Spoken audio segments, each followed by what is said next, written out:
diminta untuk menyampaikan tentang wasatiyah dalam ajaran Islam dan tentu Muhammadiyah, karena Pak Ketua kita sering mengumandangkan moderasi beragama.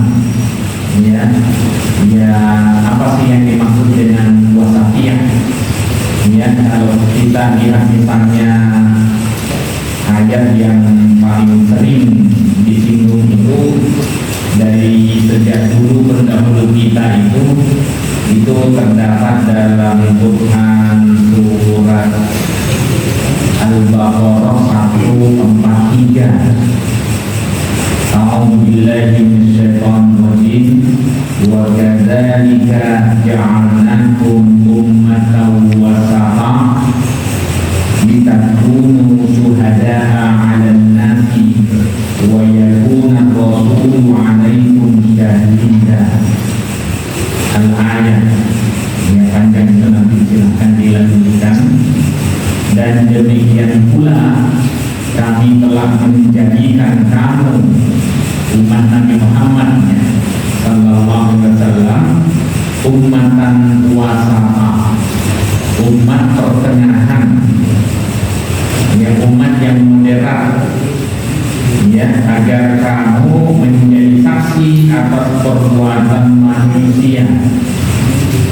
Kalau tengah-tengah itu memang ya hukum alam berlaku, tidak ke kanan, tidak ke kiri, tidak ekstrim tapi tidak juga permisif, membiarkan segala kemungkaran berlangsung begitu saja tanpa kita campur tangan, ya.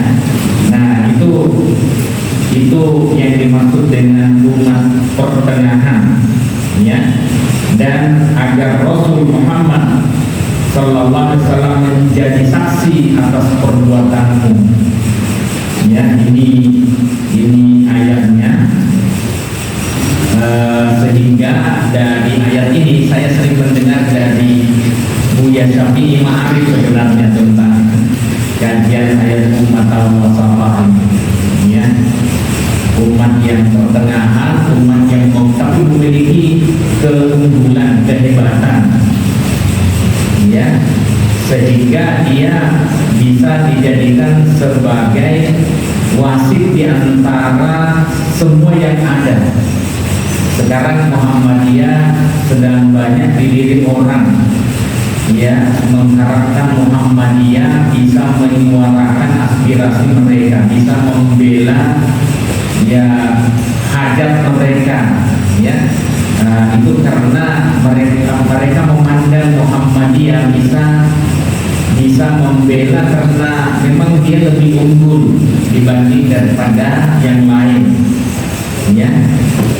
Kalau kemarin kita mengikuti pengajiannya Mas Tumron Mustaqim dalam di kopi ngaji, kalau mengikuti dia itu dia mengatakan, ya, kalau menjadi dosen, jadilah dosen yang profesional, yang mendunia, jangan tanggung-tanggung. Ya, kalau menjadi guru juga yang ini. Kalau menjadi pedagang yang hebat sekalian, jangan tanggung. Ya, supaya kita itu diperhatikan orang dan kata-kata kita itu lebih mudah untuk mempengaruhi orang. Ya, kalau misalnya kita dalam kasus kemarin kan karena judulnya kan membaca peta geopolitik Baitul Maqdis menuju kemerdekaan. Kalau kita tidak punya kemampuan, kita hanya bisa berkuar-kuar saja.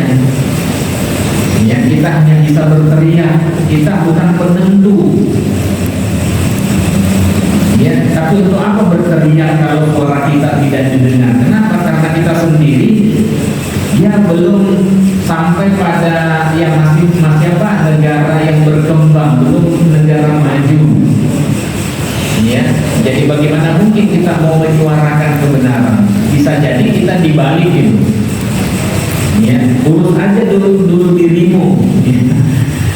Urus aja rakyatmu yang banyak kelaparan, yang pendidikannya itu terbelakang. Ada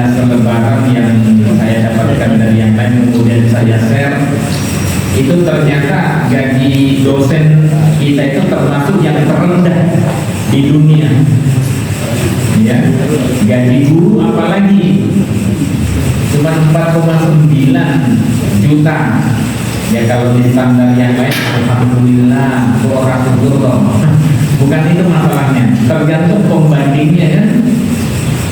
Ya, sementara kenapa mereka bisa menjadi negara maju? Karena penghargaan terhadap guru itu tinggi.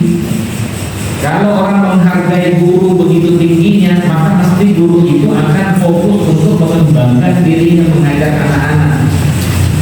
Ya, tidak lagi nyambi, ngojek. Jadi, ya waktu kemarin pandemi itu luar biasa ya, sampai ada yang jadi kuli bangun di pasar karena ya dia guru swasta tidak bisa nyapalkan guru ngaji. Ya, jadi itu antara lain. Jadi penghargaan kita terhadap ini. Jadi dia mengatakan, udah tingkatkan kualitasmu supaya Anda menjadi perhatian dan penentu hidup mereka. Ya, ada macam-macam, ada Elon Musk, ya, ada Nvidia penemunya yang luar biasa sekali, rugi sekian ribu triliun, tapi dia santai-santai saja. Ya. Nah, kita tidak, dan ternyata ada lagi pemberantasan hukum di dunia. Ternyata Indonesia itu menempati tempat buncit 153 dalam pemberantasan hukum. Dulu kita bilang yang pemerintah kita bilang, ya alhamdulillah pemberantasan korupsi sudah semakin sedikit, sudah jarang ada KPK itu tangkap tangan, ya karena disuruh jangan tangkap tangan.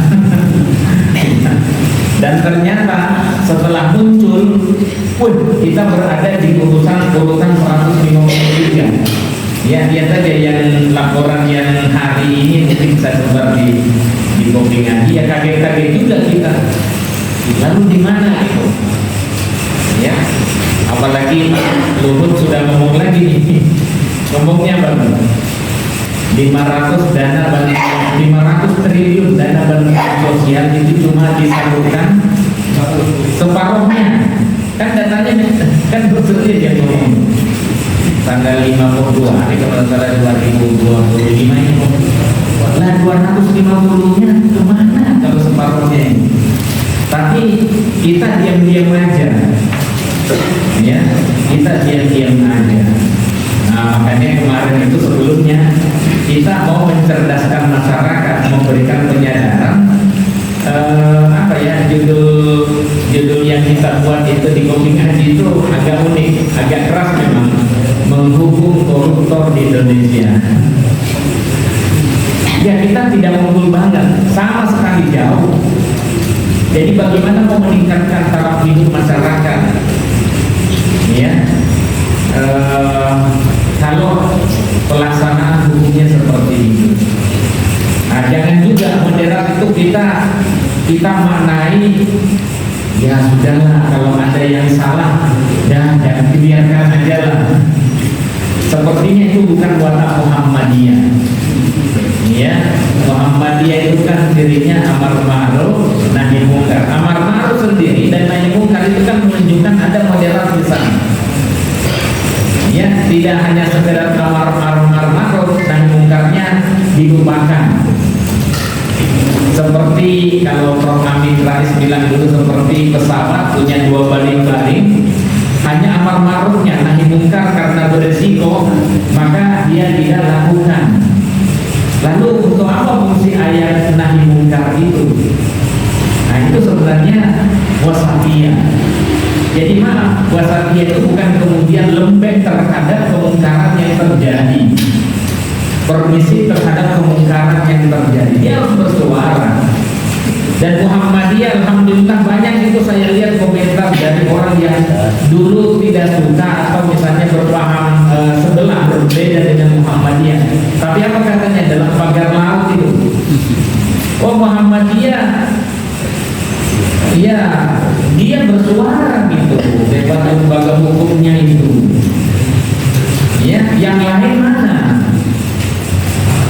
Ya, kenapa? Karena di sini ada kemungkaran.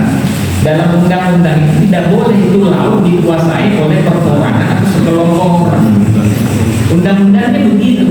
Tapi kenapa bisa terjadi pemagaran laut? Nah, sekarang muncul lagi ustaz-ustaz itu membiarkan lahan nganggur adalah dosa. Ustaz Capoko. Iya.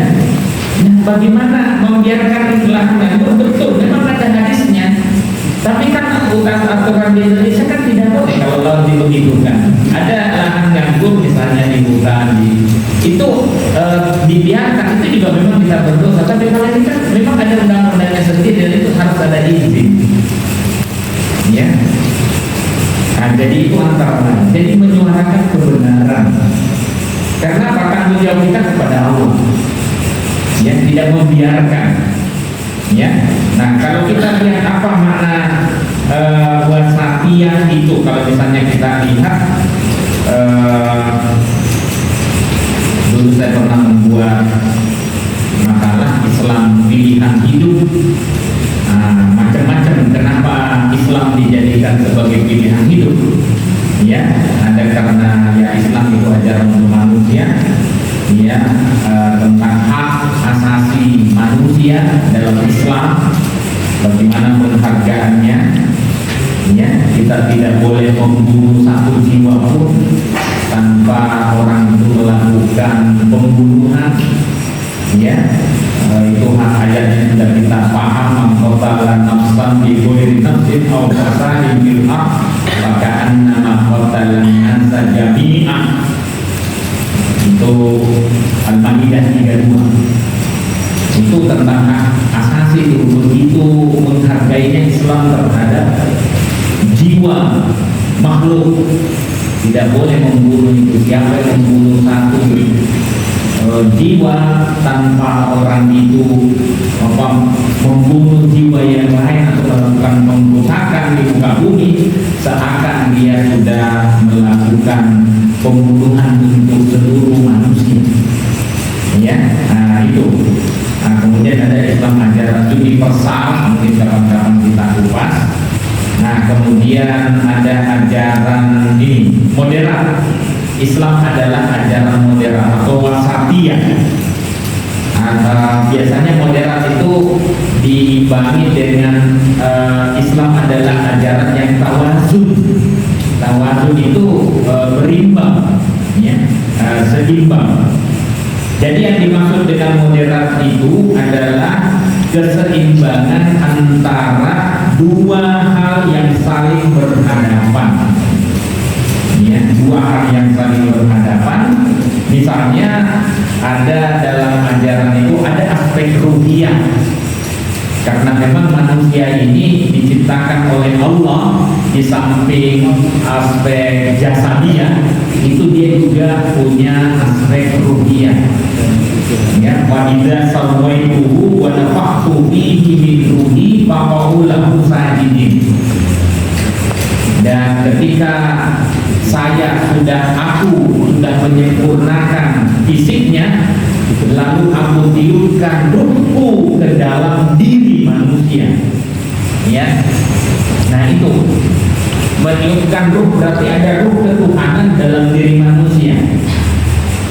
Makanya di samping kita disuruh untuk kulu wasrobu, makan minum, ya, mencari nafkah, ya, kemudian untuk anak istri, kemudian ya sandang pangan, ya juga yang tidak boleh kita lupakan adalah memberikan nafkah bagi kebutuhan ruh kita, ruh.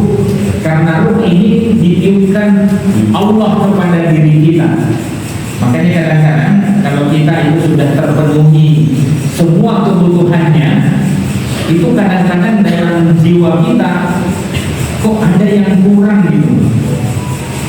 Apa ya? Nah, kalau kita mendengarkan hati nurani, maka jiwa kita itu membutuhkan konsumsi. Itulah konsumsi batin, konsumsi ruh.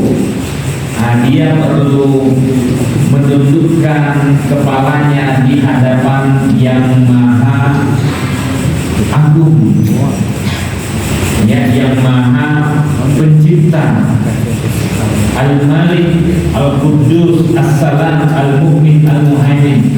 Dia tundukkan itu. Besok puasa ya, 1 Ramadan, 1 Syawal, 1 Maret nanti 2025. Nah itu juga sebenarnya untuk memberikan ruh, makanan ruh pada diri kita. Ya, ketika semuanya sudah terpenuhi, kita perlu memberikan konsumsi ruhani pada diri kita. Makanya kata Allah dalam sebuah hadis qudsi, waliyas, bagikulah puasa itu, wa ana ajzi bi, dan saya yang langsung membalasnya. Jadi kita berperilaku ya seperti perilakunya Allah yang tidak butuh makan, tidak butuh minum. Jangan sampai kita seperti binatang makhluk Allah yang lain yang dia tunduk dengan makanan. Dia bisa bertengkar dengan makanan, ya, dengan minuman, sumber air, dengan ya kebutuhan seksual, ya. Nah itu harus dikendalikan. Jangan sampai kita seperti mereka. Makanya disuruh berpuasa itu. Nah itu aspek ruhiyah. Ya, makanya kalau kita misalnya sudah terpenuhi aspek fisik, maka aspek batin jangan dilupakan. Ya, ada aspek batin, ada aspek akal. Makanya di banyak ayat itu Allah memancing kita untuk berpikir. Ya, apalah yang tafakkarun, apakah mereka tidak berpikir? Apalah takil, apakah kalian tidak menggunakan akal? Ya ulil albab, wahai yang orang-orang yang mau berpikir dalam. Yang tidak mau berpikir dalam, maka kejadian luar biasa di alam semesta ini lewat begitu saja. Nah, yang bisa melakukan penelitian mendalam itu bukan orang-orang kita, ya, orang Jepang, ya, orang Cina, orang Barat, itulah yang melakukan itu. Makanya mereka itu pendidikannya itu ya di atas dia, ya, banyak temuan-temuan hebatnya itu.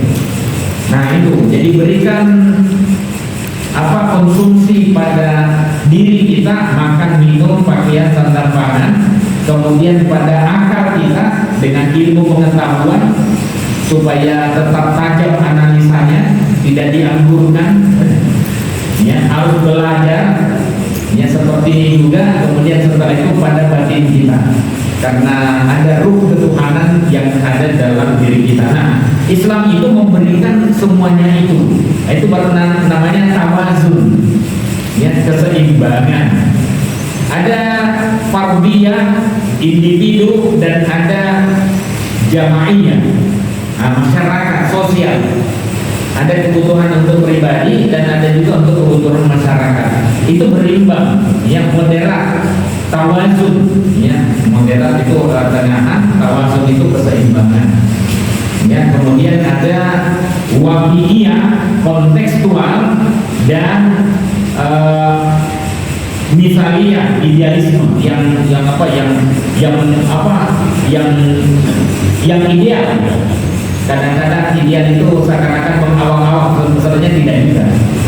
Ya, jadi ada yang kontekstual saat ini dan ada idealisme. Itu dipadukan semuanya.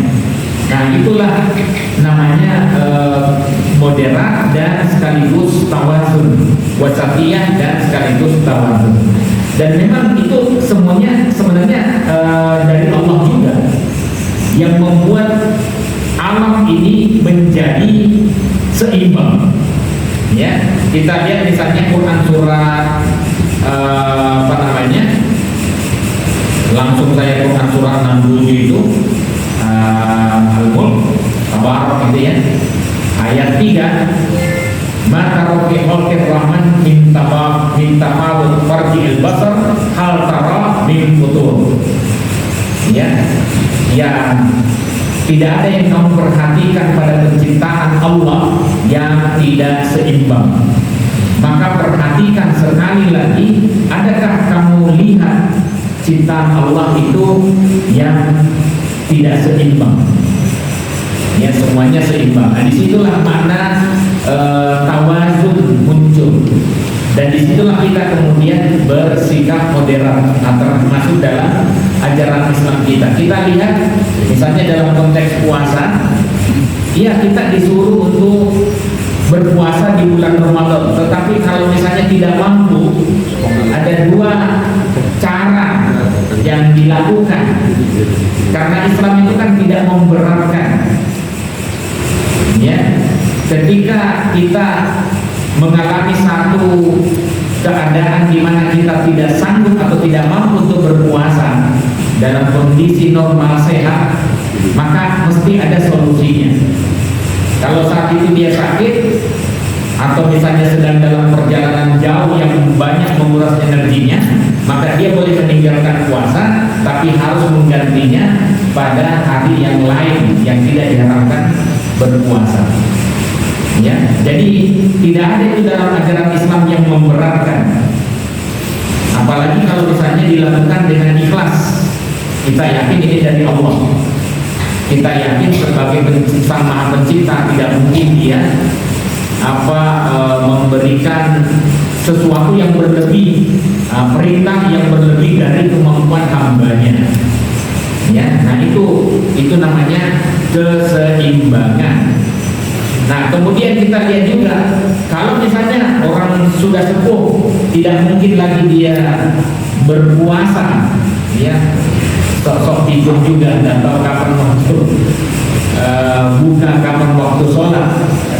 Saya kapan itu ditanya kemarin, ya ditanya bagaimana. Saya itu punya orang tua yang dia itu waktu sholat tidak, ya Anda bimbinglah, Anda ingatkan, Mbak, waktunya untuk sholat. Mbak itu sebenarnya bapak dia, tapi membahasakan untuk anaknya. Ya Anda bimbinglah. Jadi jangan dibiarkan dia terus berbuat. Allah tidak membebani makhluknya, ya manusia melebihi daripada kemampuannya. Oh bos, itu ya. Jadi itu tidak boleh. Kemudian dia bertanggung jawab, yang normal mengingatkan. Dalam hal keyakinan juga begitu. Tadi dalam hal fikih, dalam hal keyakinan, Islam itu bukan dianut oleh kaum khurafat yang percaya tanpa dalil. Ya, bukan pula kaum Maddiyin yang mengingkari segala sesuatu yang tidak terjangkau dengan indera. Ya. Jadi dia hanya percaya pada materialistik saja, yang tampak. Ya, yang tampak kita percaya, yang tidak tampak seperti alam gaib itu kan kita tidak bisa membuktikan. Ya, tapi kita percaya karena pertama ya kita percayakan Allah. Yang kedua diinformasikan oleh Nabi kita Muhammad SAW. Nah, kita percayanya itu.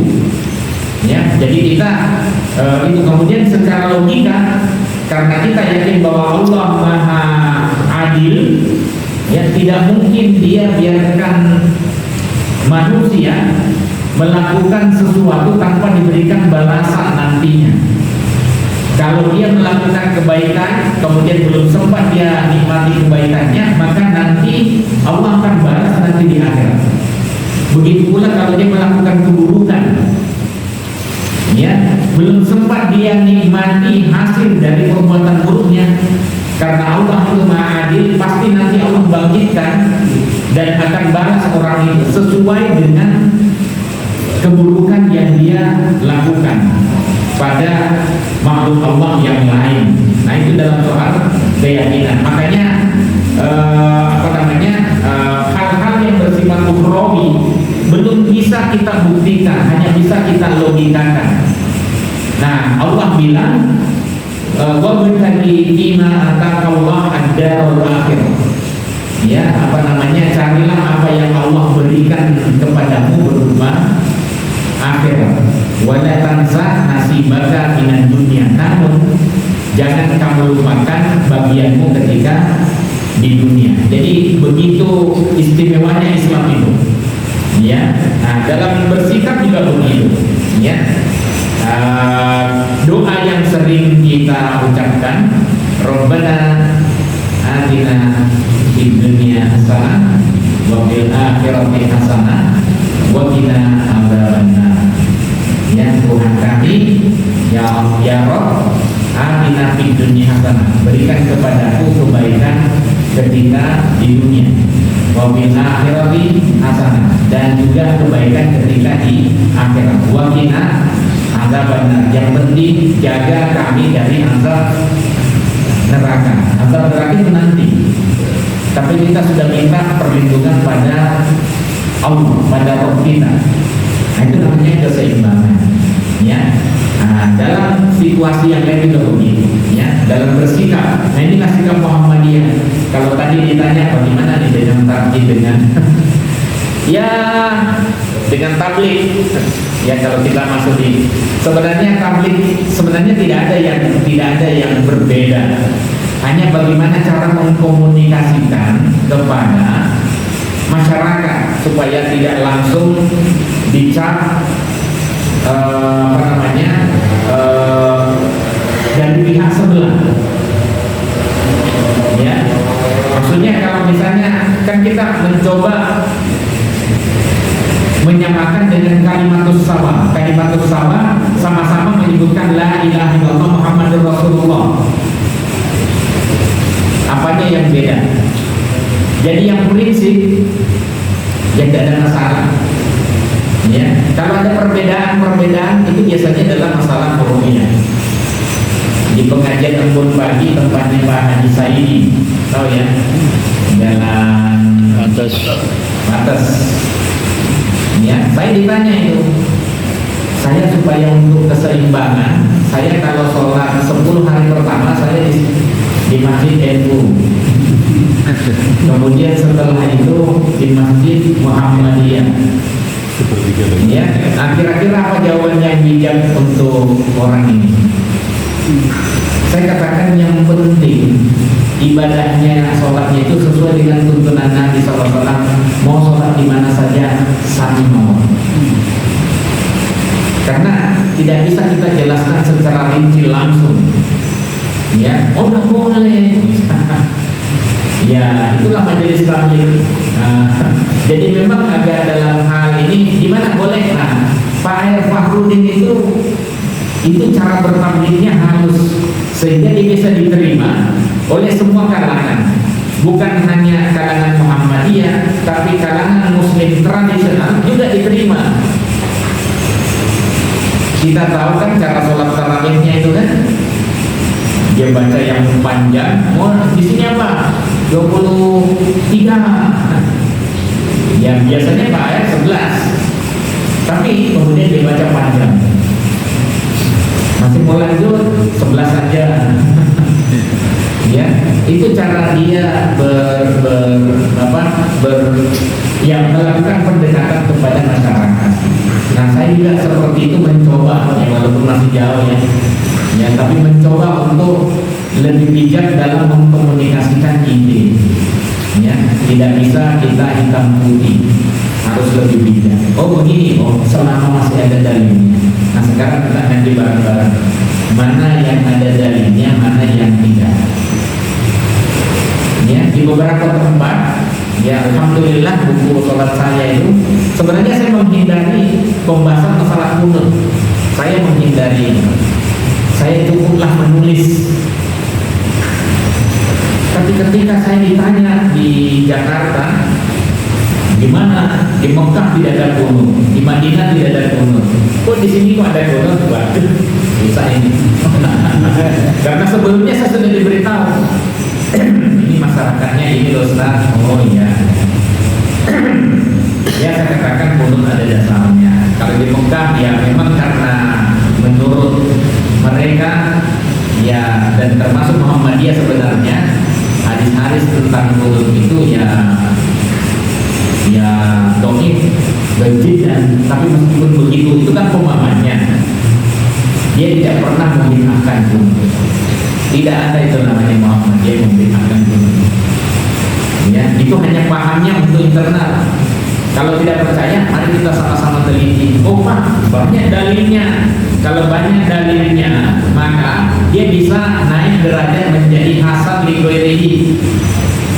Ya, kemarin di komedi kopi ngaji dia minta gitu, Ustaz, kapan-kapan kita dong kita minta dijelaskan tentang ilmu hadis. Kan Ustaz sering menyinggung hadis sahih, hasan, dhaif, maudhu, munqati, apa itu? Ya kita jelaskan secara sederhana. Ya. Nah, ini kemudian kita saling menguatkan satu sama lain. Bisa nggak naik? Bisa. Tetapi ada syarat yang mungkin di sini orang kemudian tidak sepakat. Karena dari dulu juga ulama berbeda pendapat. Cara mensikapi hadis dhaif. Ya, kemarin saya mengisi di pelatihan tahriz hadis untuk para mubalik PDM Kota Yogyakarta, ya. Kemudian di situ ya kita sampaikan bagaimana supaya para mubalik Muhammadiyah yang punya jargon ar-ruju' ilal Qur'an was sunnah, tapi ternyata justru banyak menyebarkan ya sebagian, tidak semua. Sebagian itu menyebarkan hadis yang dhaif. Makanya kita sampaikan. Nah, termasuk cara mensikapi hadis yang dhaif itu kan banyak pendapat. Ya, di sini misalnya saya petakan beberapa macam pendapat itu, sikap ulama terhadap hadis sahih, hasan dan dhaif. Gimana saya letakkan? Kemarin saya ini. Jadi tentang hadis dhaif itu, hukum mengamalkan hadis dhaif ada 3 pendapat. Pertama, hadis dhaif tidak bisa diamalkan sama sekali. Ya, ini termasuk dalam hal fadhilul amal. Walaupun fadhilul amal, tapi kalau dhaif ngapain dipakai? Karena kan ada yang mengatakan untuk fadhilul amal boleh. Ya, nah siapa yang berpendapat hadis dhaif tidak bisa diamalkan sama sekali meskipun dalam bab fadhilul amal ataupun nasihat? Ya, Yahya bin Ma'in, Ibnu Arabi, Al-Bukhari, Muslim, Ibn Hazm dan lain-lain. Ya, kemudian ada yang hadis dhaif bisa diamalkan secara mutlak. Pendukungnya Abu Dawud. Pendukung Abu Dawud ini mereka berpendapat bahwa hadis dhaif masih lebih bagus daripada ra'yu perseorangan. Masih ada sanadnya. Ya, sementara yang ketiga, dalam hal fadhailul amal, dalam hal mawaid, nasihat-nasihat itu, hadis dhaif masih bisa digunakan selama kedhaifannya tidak keterlaluan, bukan dhaif jiddan. Ya, tapi dalam hal akidah dan hukum bagi mereka tetap tidak bisa digunakan. Nah, ulama ini Imam Ahmad, Ibn Hajar Al-Asqalani, An-Nawawi, Al-Iraqi. Jadi dari dulu memang orang berbeda pendapat dalam mensikapi hadis dhaif. Nah, kenapa kita kencang-kencang? Jadi makanya Muhammadiyah itu walaupun dia mengatakan ini hadis dhaif, tapi tidak pernah membid'ahkan orang yang berbeda paham selama masih ada dasarnya. Nah, gitu kira-kira. Ya. Misalnya tentang apakah kita harus ini dalam masalah tabligh ya, harus betul-betul bermanhaj kepada Muhammadiyah. Iya, kalau saya manhaj kita Muhammadiyah, Quran Sunnah Makbulah.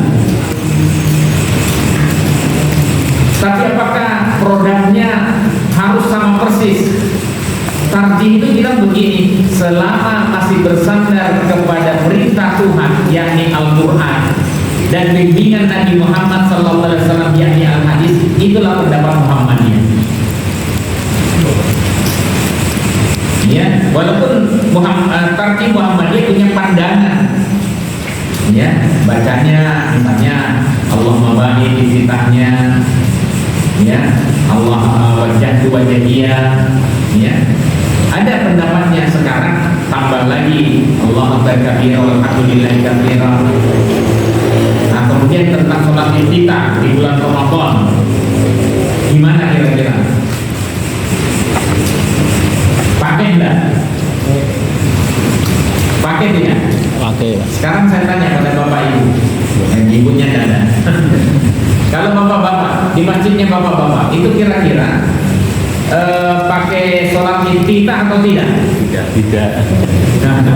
Ada yang pakai. Oh baik. Ada yang pakai. Saya survei aja. Yang pakai sholat iftitah berjamaah angkat tangan. Baik, 1, 2. Yang pakai sholat iftitah sendiri-sendiri angkat tangan. Baik.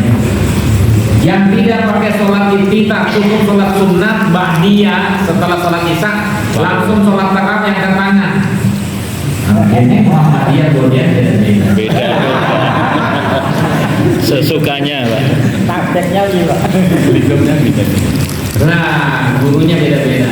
Tapi kira-kira Muhammadiyah pernah nggak menyalahkan orang yang walaupun pendapat Muhammadiyah dulu sudah sempat dibahas tuh di Palembang kalau tidak salah itu, saya kebetulan untuk jadi tidak bisa ikut.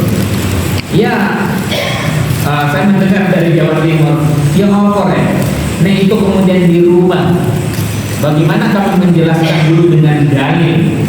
Idza qama ahadukum minal laili falyaqdi sholatahu bi rak'atain maktubatain. Dan Muhammadiyah tidak membedakan apabila kamu bangun di waktu malam atau berdiri pada sebagian malam, maka falyaqdi sholatahu, bukanlah sholatnya bi rak'atain maktubatain. Itu hadisnya sahih Muslim, Abu Hurairah, Aisyah radhiyallahu anha. Jadi sahih. Dan sholat malam itu bisa dikerjakan di awal malam, yang penting setelah sholat isya. Dan tentu lebih baik di akhir malam berjamaah. Ada nggak yang di masjidnya bapak-bapak sholat berjamaah di sepertiga akhir malam pada saat Ramadan? Jenengan Muhammadiyah atau maksudnya mengikut Nabi Muhammad atau enggak? Ya, ada nggak yang mengadakan? Ada, Bang. Ada. Ada. Alhamdulillah. Dan dari sejak hari pertama? Enggak, 10 hari terakhir. Oh, 10 hari terakhir. Nabi Sallallahu Alaihi Wasallam itu ketika di masa Nabi itu sholatnya berjamaah di sepertiga hari malam. Tapi kemudian menjadi di awal malam itu ketika masa Khalifah Umar bin Khattab.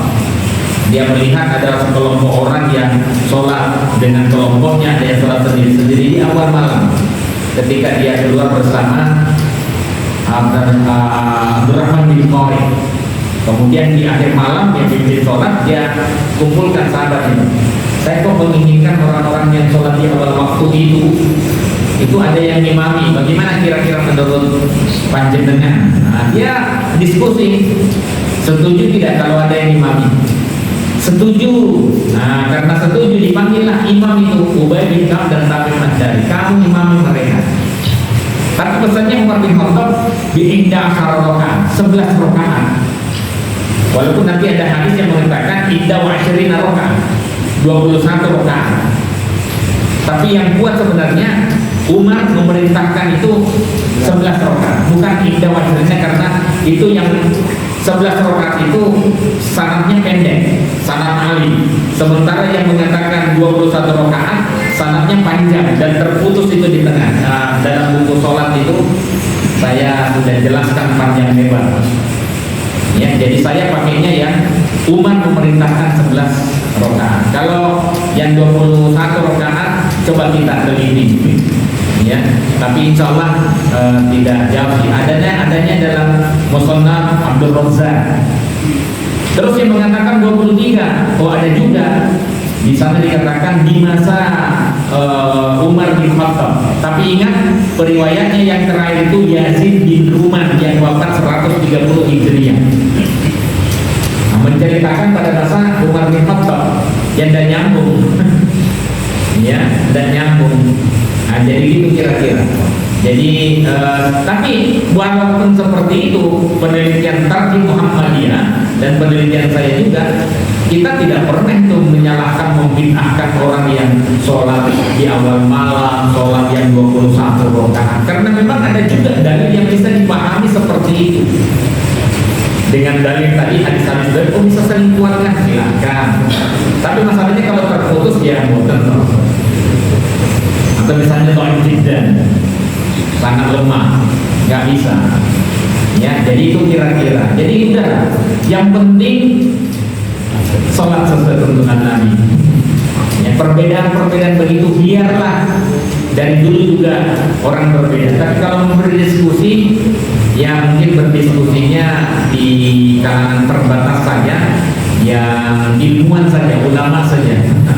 Jangan orang awam, nanti malah wah, ya tidak produktif. Nah, itulah kira-kira. Jadi dalam menjelaskan, saya kira kalau tarjih dan tabligh sama, saya melihat tidak ada perbedaan. Cuman memang ada beberapa orang tabligh yang mungkin keras. Nah, disitulah kita mau lembutkan. Ada juga yang terlalu lembut. Saya pernah itu pulang ke Makassar itu. Saya cara ceramah saya ya gaya Jogja. Ya, oh tidak apa-apa. Apa katanya? Lembek. Ya, lembek. Dia cerita di kampungnya Ustaz. Kampung kami itu punya kiai yang keras, pengikutnya banyak karena keras, tegas, jelas. Ya, tidak abu-abu kayak Ustaz. Ya tidak apa-apa. Itu gaya. Ya, kalau saya keras di Jogja saya kira lari juga. Ya, jadi itu kira-kira kita di mana saja mau berbicara. Ya, jadi tidak ada saya kira perbedaan yang ini. Walaupun seperti itu orang tarjih juga beda-beda. Ada yang keras juga, ada yang moderat sebenarnya sih dalam pendapatnya. Nah, misalnya ini tanggal berapa nih? Mau pakai tanggal mana? Ya, kalender pikiran global tunggal mau yang 29 hari atau yang mau 30? Ya, nah itu kira-kira. Ya, kalaupun Muhammadiyah punya ini, silahkan. Muhammadiyah menghormati orang yang berbeda, tidak menyalahkan. Tidak usah terlalu disalahkan karena mereka punya cara berijtihad sendiri. Saya kira itu